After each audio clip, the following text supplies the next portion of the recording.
Hello, beautiful humans. Welcome to the Cindy Donaldson Show. I am your host, Cindy Donaldson. I'm a serial entrepreneur, bucket list obsessed, full-time RVer, although I'm in a house today. And I am on a mission to make sure that everybody in my circle learns how to create and live a life by design, not by default. So today, I'm going to answer some of the biggest questions I guess I get asked all the time, and it's about full-time RV living. And as you can notice, I'm actually in a house right now. I'm in my daughter's office. I don't have a law degree, uh, but we have been here for a couple months and we spent the holidays here and now we're getting some work done on the Jeep, but enough of that. I kind of want to go back to almost 5 years ago. Well, it was a little before that, and how this whole journey started because it's become kind of a thing right now, this, full-time nomad traveling around, people retiring early, taking their kids out of school and traveling. And I just think it's an amazing lifestyle. But it all started when we wanted to take the family, my aging aunts and some cousins, back to Canada, where my grandmother is from. Every 5 years, they have this event called Old Home Week, where everybody kind of gets together, the town gets overtaken. And it is a tiny little town. And the joke is, don't pick up anybody at the bar because they are definitely a cousin. That is a true fact. I was told that very young. And I told my kids the same thing when we went. But I was looking at renting a big RV and we were going to have a caravan. A couple of people were going to drive, but I was going to put my then 70 something year old aunts in the RV and we're going to take this trek. And when I started investigating how expensive it was going to be to rent, I was like, oh my God, it's going to cost me $15,000-$20,000 just to do this. And taking something over the Canadian border was just expensive. So at the time, I had a friend in the insurance industry. His name is Rick, and he was a full-time RVer. And he's like, Cindy, you can buy an RV cheaper than you can rent it. And because they treat them like home mortgages, you can finance them for 20 years. And so my partner Dave and I are like, well, let's check it out. So he sent us down to Lazy Days in Florida, which is a big RV center. I'll get into more of that, like why you need to go to one of those places. And we found this, I think it was at the time a 2014 Newmar Baystar. Now there's a ton of different kinds of RVs. Newmar is one of the top level ones. And, you know, I didn't know anything at the time. And it was $88,000, which was a lot of money to spend on a big piece of metal. And Dave and I didn't know what we were doing. But I trusted my friend Rick, and he's like, it's a good deal. And, have it inspected. And so we did all the things. We bought the RV. and but it was the middle of the winter when we bought it. And so Lazy Days kept it for us over the winter. And then they flew us down first class. So there's some perks to buying an RV down in Florida. They flew us down first class and we picked up our RV, I believe, in May. And this was in 2015, which was 4 years before we hit the road full time. And long story short, the family, my aunts decided they didn't want to go to Canada, but five of us ended up getting in that RV and driving to Canada that summer in August, and it was amazing. Beyond that, we took a bunch of other trips. And the more that I got into this RV life, I started watching videos on YouTube, mainly to figure out how to dump tanks and fix things and all of that. Well, I didn't, Dave was. And in the midst of all of that, I came aware of this whole subculture of people who sold their house and everything in it and lived full time in an RV. And Dave and I both work for ourselves. I mean, I am a coach, a business consultant. I had a marketing firm. Dave's a software engineer. So we didn't need to be in Connecticut. Taxes are really high in Connecticut. We did have an absolute adorable home that we had remodeled and I adored. Like I loved it. We had a 1920 Craftsman bungalow that we had brought back to its glory and spent a lot of blood, sweat, and tears in. And I really didn't want to sell the house. So that was a hard decision. The other thing that was at the time is I had this really cute Mini Cooper two-seater sports car that was loaded. It was like one of those indulgent purchases that I made that had really no purpose except it drove really fast and I loved it and it was cute and sexy. But I knew that if we were going to do this full-time thing, one, I had to get rid of the sports car because I wasn't going to tow that behind the RV. And we did need a tow car. And two, we were going to have to sell the house. And Dave and I just made the decision. We're just like, screw it. Let's just do it. Like, you only live once. And what's the worst thing? We sell everything and we hit the road because we weren't going to put stuff in storage. That was the other thing. But I'll tell you later what we did with, the family heirlooms and stuff. And we did it. And we had a 5-year plan. So after we got back from Canada, we loved the whole RV adventure. We decided that, I guess it was a 4-year plan. We decided on Dave's 50th birthday, which was June 24th, 2019, that we were going to hit the road full time. And so we started first thinking about the RV. And at the time, our Newmar did not have solar and it was going to need new tires. It was going to need a lot of work and it was brown. And I wanted to remodel it. So we were looking at about $10,000 to invest in that. And it was also a gas engine. So it didn't have a lot of oomph going up hills. And, I followed all of those really cute YouTube channels of people that were making these shabby chic little RVs and stuff. And that's when Dave and I decided, you know what, maybe we want to get a newer, a different RV, a smaller RV that would allow us to go into a lot of the national parks. Some of the national parks you cannot park, you can't stay in them with a big RV. Some of them you can. Turns out we've never camped in a national park. We've discovered the world of boondocking, which stay tuned for another 10 minutes or so and I'll get there. So we decided to sell our beloved Newmar. His name was Newman.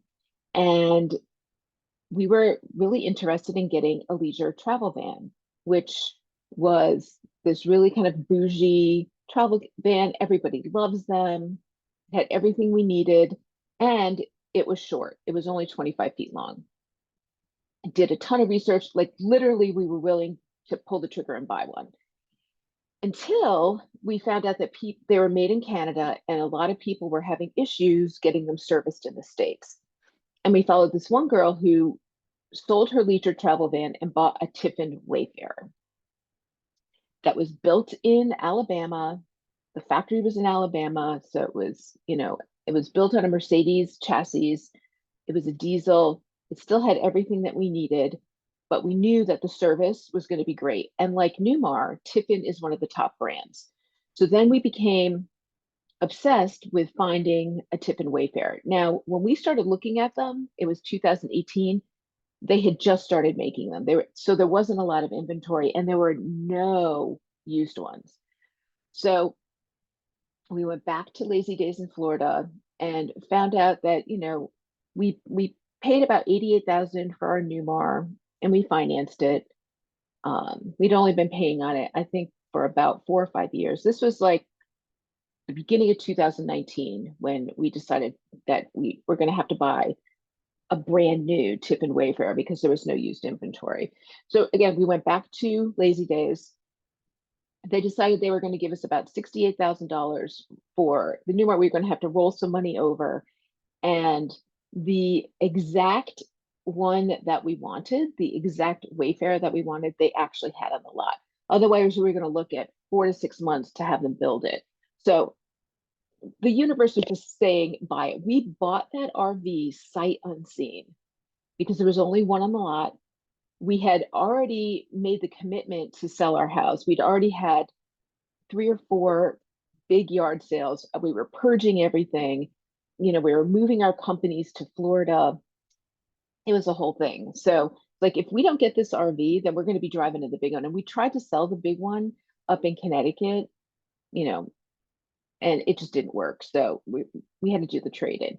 And also, if you trade in, there's a deal with sales tax down there. Like, you get a credit on the sales tax. So bought it sight unseen. And then 2019 just flew. It flew by. We put the house on the market. I forget what month. I think it was in May. June. We put the house on the market in early June. We had 2 offers in less than 24 hours. And we're like, oh shit, like, this is really happening. So we had 30 days to close on the house. and get that all done. And then the massive yard sales happened. And I sold a lot on Facebook Marketplace. And so the question I get asked a lot is, how do you know what to save and what to not save? And so I had the estate sale, like I was dead with my kids. And I was like, come get everything that you want. I also I have two children. I packed up all of their kids' stuff, all the Christmas ornaments, all of that, and divided them up between the two kids. They took every piece of furniture, kitchen item that they wanted. The only things that I kept for myself was my collection of Fiesta ware and my grandmother's china dishes and my art that I collected. So that was it. It wasn't a lot. And Dave, we have a lot of tools because we rehab houses. And so Dave saved all of his tools because to sell them was ridiculous. At the time, Dave's dad was still alive. He lived in upstate New York and he had a huge basement. So we just stored everything in his basement. And that worked perfectly until Dave's dad passed away this past year in 2023. We had to move everything and we bought like a big utility trailer. And now our life is in that utility trailer, and some of the stuff is at my daughter's house, which is where I am now. Like the artwork, things that I didn't want to expose to extreme temperatures, we stored here, as well as grandma's dishes, because I didn't want them crushed under Dave's tools. So that's what we did. And even though I was a collector of, like, I love going to flea markets and I had a house full of antiques, and some of it I really, really loved. And it was hard to sell some of it because some of it I had dragged across country. I've lived all over the country. I've dragged it with me and I've had it for 30, some of it 40 years. And I really loved it. And Dave made a promise to me that when we bought a house again, he would be my mule at flea markets and I could just go shopping and buy a bunch of stuff, which is what I love to do. So that made that transition easier. We literally had, in 2018, the kids and Dave and I all went to Ireland and Scotland for a couple of weeks for a big family kind of back to the homeland adventure, which was wonderful. And when we came back, that was in the fall of 2018. And when we came back from that, that's when the massive selling happened. I mean, we had to get rid of cars. We had to get rid of everything in our house. We had to do some repairs on the house because it sold person who had a VA loan, so things had to get painted on the old barn. I mean, it was a lot of work and it was a whirlwind. And you'd be surprised at how much shit you have in your house that you don't even know you had. Like we were opening up boxes that had never been opened from our move in there, things that I hadn't opened from previous moves. Dave and I combined houses. We've been together for almost 20 years, but up until 2009, we lived in separate houses and we moved in together in 2009. So there was just a lot of stuff from our separate lives. At the end, we chose a couple days before we had to move out, whatever was left, we chose a couple charities and they came and got it. And whatever they didn't want got dropped off to Goodwill. And then whatever was kind of junk, we just made one big trip to the dump after that. Cleaned up the house and that was it. So do I miss living in the house? Sometimes, sometimes. Do I regret it? Absolutely not. Absolutely not. So the transition though from living in a house to living in less than 100 square feet, our Tiffin Wayfarer, her name is Tilly, is 25 feet long. It has a Murphy bed. There's no separate bedroom like our big, well, I neglected to tell you that our old RV was a Class A. It was a bus and it was 35, 36 feet long. And so it had a separate bedroom. It had 3 slides. So the center went out on both. So there was a huge living space. It was amazing. Now we're in this little, little compact Sprinter van. And through all the hype of making the move, we really kind of forgot that, oh my God, we don't have a house to go home to. And we actually moved out 10 days before closing because the people needed to move in. And so we mooch dock, that's when you kind of live in people's driveways at the kids' houses. And, we had to figure it out because literally a week before, we left the kids in charge of the final yard sale. We drove all the way to Florida. We picked up the RV. We had a day or two to figure out how to use it. try to get some minor fixes done, and then drove it back up to Connecticut. And, you know, we had to take everything out of the old RV, put it in the new RV, get it up here. It was crazy. It was crazy. And good thing that I can't say we actually got overwhelmed. There was just so much stuff to do. We just kept going and going and going.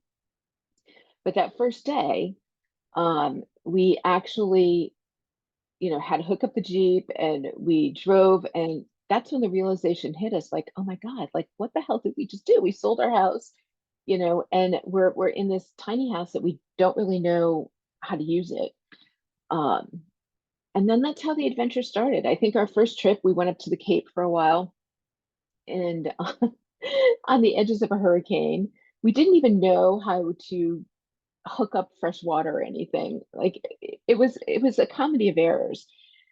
And we were thankfully Tiffin had a hotline where we could call people and ask them questions. And we joined a lot of the online forums on Facebook. And Dave is a real techie, so he got to be friends with all the other nerdy techie engineer people to figure that stuff out. And it worked. It worked. And then came COVID. Then came COVID, because that's the other big question that I get. Like, what did you do during COVID?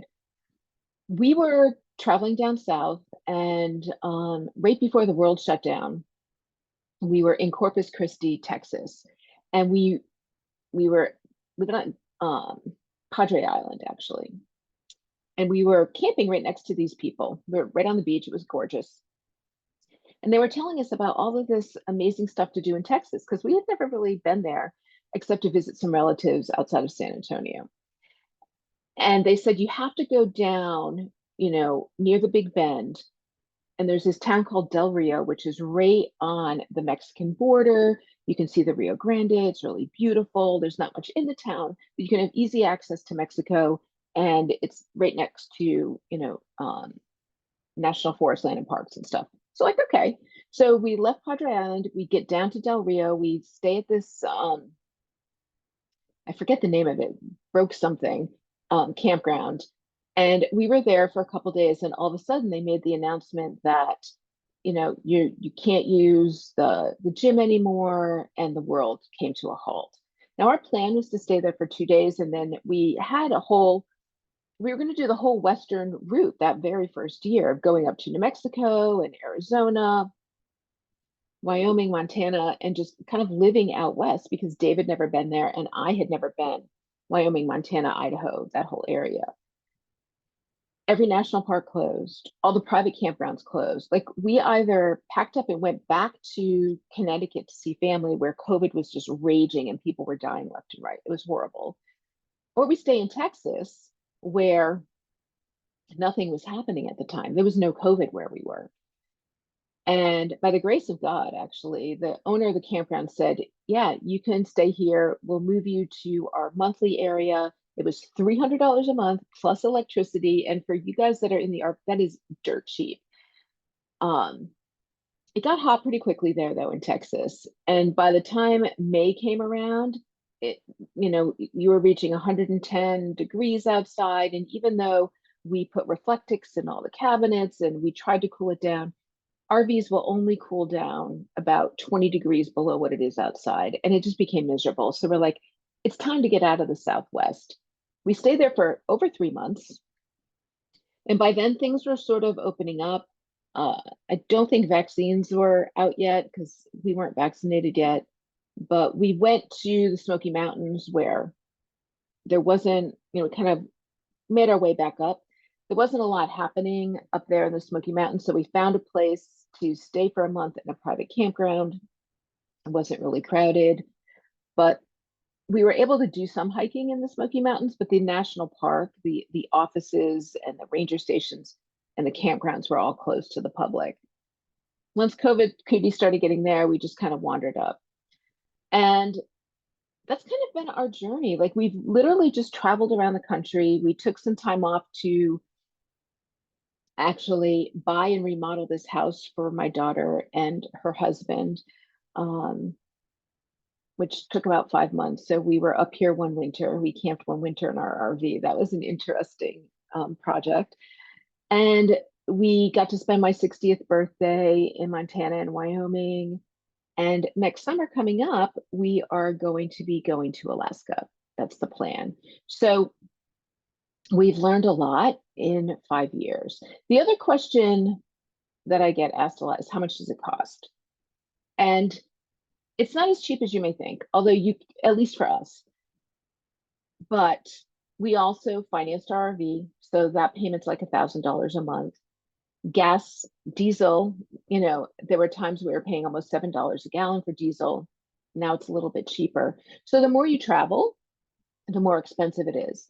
And if you're staying at bougie RV parks, it gets very expensive. We prefer to boondock, although in the beginning we stayed at a lot of campgrounds because we didn't know what we were doing and we had to figure it out. And it was just easier to be hooked up to electric and have sewer and all that.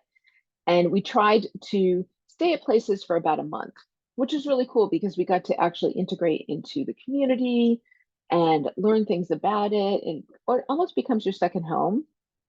So we've done that in New Orleans, we've done that in South Dakota, we've done that, oh gosh, obviously Texas, we've done it in Arizona, we've done it in a lot of places where we just kind of hunkered down for a month at a campground, but it gets very expensive. And during COVID, everybody and their mother decided that RVing was a really cool thing to do. So, and I don't blame the RV, park owners for doing this, but they jacked their prices up, supply and demand, right? And so they were recouping money that they had lost when all the shutdowns happened. So it became very expensive and you couldn't find a spot. And the national parks, forget about it. You couldn't find a spot in any of the national parks. And that's when we really went down the boondocking route. Now, what is boondocking? In the United States, there's a division of the government called the Bureau of Land Management, or BLM. And that is land that is owned by the government, which you, as an American citizen, are free to use. Now, there are some limitations. Some parts of the country on BLM land or the National Forest land, you can just drive in and, find a place to park. And we did that in Nebraska. We literally drove through some grasslands and found a spot next to some cows and stayed there for, I don't know, a week or 10 days. And there was no signs you can't camp here. You just drive and find a spot. And there's a lot of places out west that you can do that too. But there are some places that the National Forest Service actually monitors and only allow you to stay for 2 weeks. And in fact, a lot of the places out in Wyoming and Montana and very popular places near the national parks like Glacier or the Tetons, some days you have like a 5-day limit of places that you can stay. You don't have to pay to camp it. It's a 5-day limit. And there's no amenities. So there's no electric, there's no water, and there's no sewer. So you are literally living off grid. But our RV has solar and it also has a generator.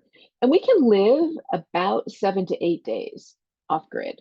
Now that means, yes, you only probably get a shower once a week and you have to be okay with that. But we have learned to kind of, find places that are near a Planet Fitness. I have a Black Card membership to Planet Fitness. So Dave and I can go, we can work out, we can take showers. Now, Planet Fitnesses are obviously in concentrated areas near cities. So if you are out in the middle of Montana, there are no Planet Fitnesses nearby. But if you are near a national park, there are showers and stuff in those national parks that you can use. Sometimes you have to pay for them, but there's laundry, there's fresh water, and you can do that. So we had some water jugs, we would just fill up our water. And out west, what's amazing that we found, which was completely shocking, is that a lot of gas stations have dump stations. So you can dump your black and your gray tank, and they have hoses where you can fill up your fresh water. And yes, we do filter the water that we drink out of those. We just use a Brita filter, but it's fine for taking showers and everything else. So that's kind of been the adventure. What other questions do I get asked? Oh, Cindy, do you drive? Yes, actually, probably drive more than Dave does, mainly because I'm an ADHD girl and just sitting in the passenger seat for hours on end drives me batshit crazy. Where at least if I'm driving, I have things to focus on. I also can't work on my computer if it's sunny out, sitting in the driver's seat where Dave can. So I'll drive until like I don't want to drive, or if I don't feel well, he'll drive. I do drive a lot, and it is very easy to drive. Um, we tend to split up the chores. Dave usually dumps the black tank while I do all the inside cleaning of the bathroom and stuff like that when we're dumping tanks.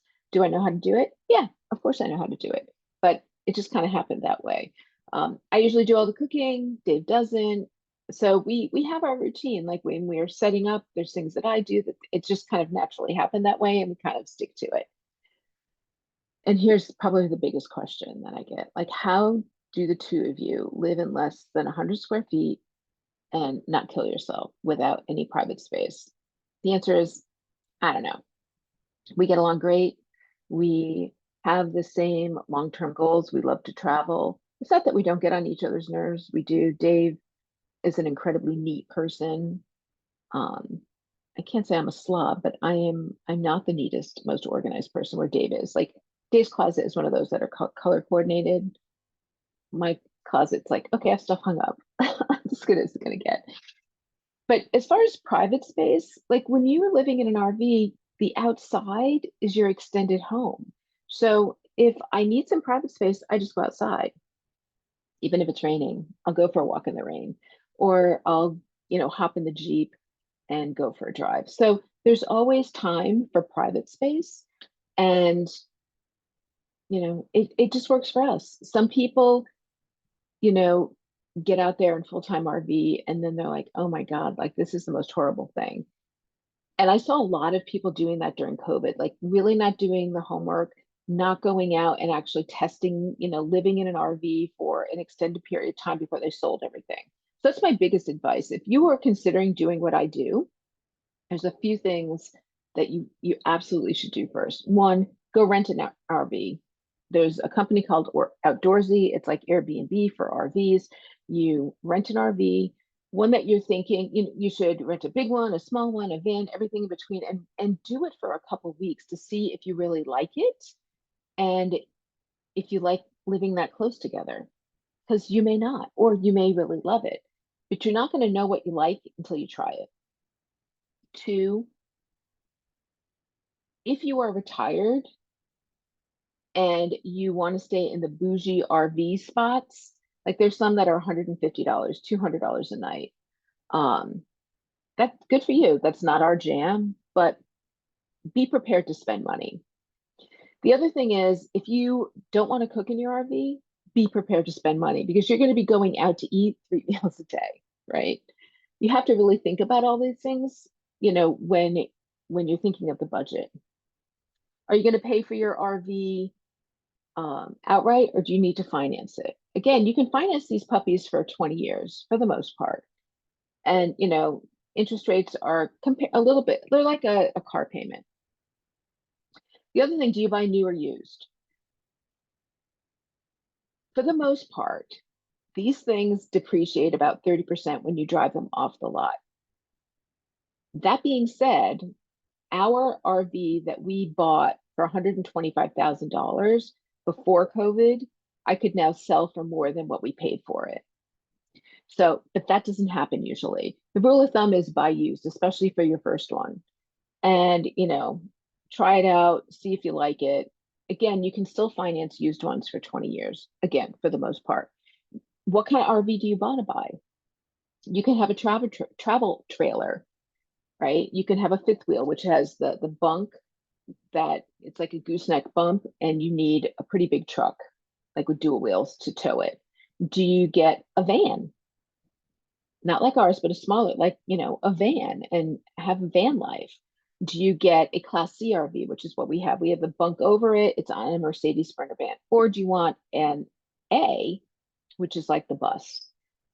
It really depends. We like the Class C because we can get up and go to the bathroom while we're driving. I can get up and make some, get something to eat, and we can tow our Jeep behind it. Now, for a lot of people, most people out west, oh, and there's also the truck campers, which are making a comeback. We saw them everywhere, which it literally slides into the back of a pickup truck. Out west, we see a lot more the big five-wheelers and the travel trailers, because everybody out there has a pickup truck. And so, they already have that. And to tow one of those big pickup trucks behind an RV just doesn't make sense. On the East Coast, we see a lot more Class Cs and a lot more Class As. The Class A's obviously are much more expensive, and they have a lot more room, and they cost a lot to repair. The fifth wheels, that's the gooseneck, we call them the fivers. You can get a really bougie one for less than $100,000, and they are huge. They are huge. They often come with 1 or 2 bathrooms. They can have decks out the back. I mean, they're big. And I see a lot of families driving them. But if you were going to buy them and then you have to go spend $75,000, $80,000 on a pickup truck, then again, that kind of goes back what I see more on the East Coast versus out West, because out West, everybody's on a ranch or a farm and they already have those big pickup trucks. The travel trailers are really nice because you could literally, smaller ones, you can tow them with a Subaru Outback or a smaller pickup truck. You don't need the big ones. And they're very inexpensive. They're very expensive. What I don't really love about them is that you can't get up and go to the bathroom, while somebody else is driving, and the sway on the back. And I see that with the fifth wheels. If they're not, you don't have the weight proportioned right, they sway, and I just don't like it. We really did love our Class A a lot. But it takes a lot of gas, it's a lot to repair, and there are a lot of places that you can't go. So if we're not towing the Jeep in our little Class C Tiffin Wayfarer, I can make a K-turn, I can pull a UE. You can't back up when you're towing anything like a Jeep, so it's not like a trailer. There's actually a braking mechanism, and it almost looks like an accordion, so you can't back up.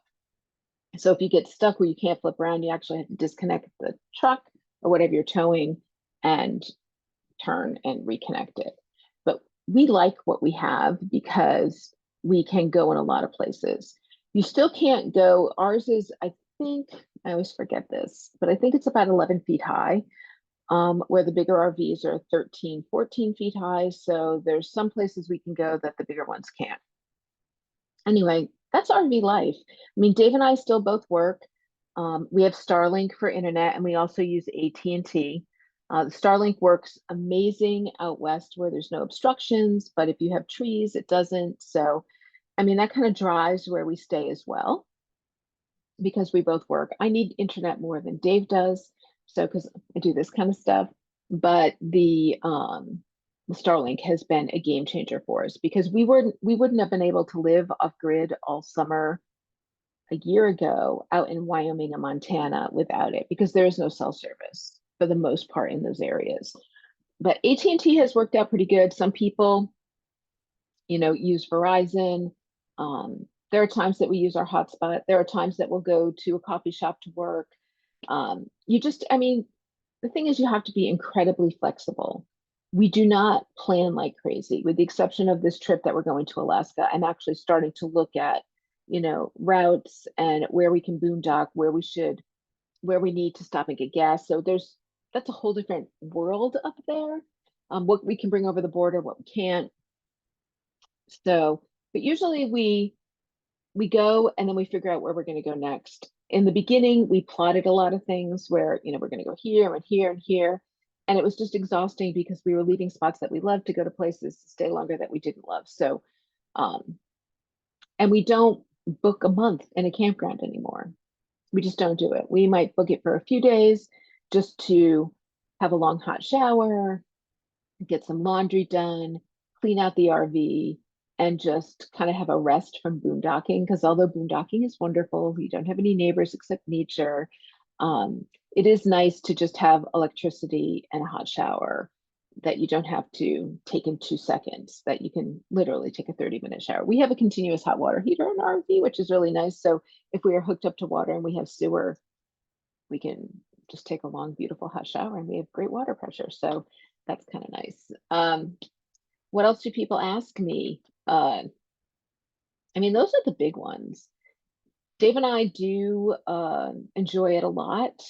We are looking to, what's next. We're not done traveling. I don't think we'll ever stop RV life traveling. We're hoping to knock out all 50 states in 2024. But we also are looking to buy a farm maybe in Vermont. So it's I don't know. I think it's time to get him going to yard sales and flea markets and start, collecting treasures again. But we will probably keep our RV, and, if we find the farm that we really love, we could always Airbnb it out, or the kids could stay there and we can go travel for a month, or I don't know. Again, we don't plan. So I always love to talk about RV life. If it's something that you are interested in and you want to know more about, you can reach out to me at cindy-donaldson.com. I'm happy to share our adventures. And, you know, if you want to meet up sometime and we're in your area, we always love to, connect with fellow RVers. But have an awesome day.